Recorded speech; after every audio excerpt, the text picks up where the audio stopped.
মমতা ব্যানার্জির সাথে কেউ কি দেখা করে দিতে পারবেন? আমি রিকোয়েস্ট করছি আপনাদের সবাইকে, যদি কেউ পারেন, যদি এমন কোনো ব্যক্তি ভিডিওটা দেখেন যার সাথে মমতা ব্যানার্জির সাথে ভালো লিঙ্ক আপ আছে, তো আমি অনুরোধ করছি মুখ্যমন্ত্রী মমতা ব্যানার্জির সাথে আমাকে একটু দেখা করিয়ে দিন। বিশ্বাস করুন, আজ জীবনের একটা এমন মোড়ে আমি পৌঁছে গেছি, এই আপনাদের এই ছোট্ট একটা উপকার হতে পারে আমার জীবনটা, আমার ভবিষ্যৎটা বদলে যেতে পারে। তো সোশ্যাল মিডিয়াতে তো এখন সবাই সবাইকে উপকার করছে। আর আমি আপনাদের কাছে টাকা পয়সা কিছু চাইছি না, আর সবচেয়ে বড় কথা, এখানে রাজনীতির বিষয় আসছি না।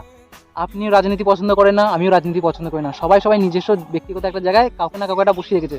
কিন্তু আমি এখানে এসেছি সহযোগিতা চাইতে।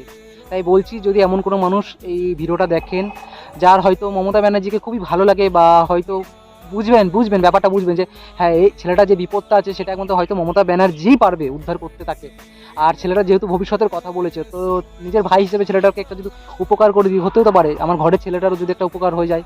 নিজের ঘরের ছেলে হিসেবে ভাবতে পারেন, কিন্তু আমি আমি আপনাদের ছেলের বয়সে, ভাইয়ের বয়সে, তো আমাকে উপকার করা মানে আপনার ছেলে বা ভাইকে আপনি উপকারটা করছেন। তো এর জন্যই বলছি, যদি এমন কোনো ব্যক্তি যদি এই ভিডিওটা দেখেন, যদি আমাকে একটু মমতা ব্যানার্জির সাথে যদি দেখা করে দিতে পারেন, সত্যি বলছি আমি অন্তর থেকে খুবই খুশি হব।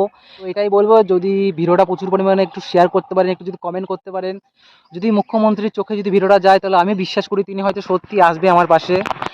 আমি জীবনে যে বিপদে পড়েছি সেটা হয়তো তিনি শুনলে অবশ্যই তিনি আমাকে হেল্প করবে। তো এর জন্যই বলছি, আর ওইটাই বললাম যে রাজনীতি বিষয়ে কোনো কথা বলছি না। রাজনীতি আপনি পছন্দ করেন, আমিও পছন্দ করি না। জাস্ট একটা হেল্প করতে পারলে খুবই উপকার হতো আমার নিজের জীবনের জন্য। হতে পারে আমার ভবিষ্যৎটা বদলে যেতে পারে। তো আমার ভবিষ্যৎ এখন আপনাদের হাতে। এবার দেখুন, চিন্তা করুন, আমার ভবিষ্যৎটা সুন্দর করতে চান নাকি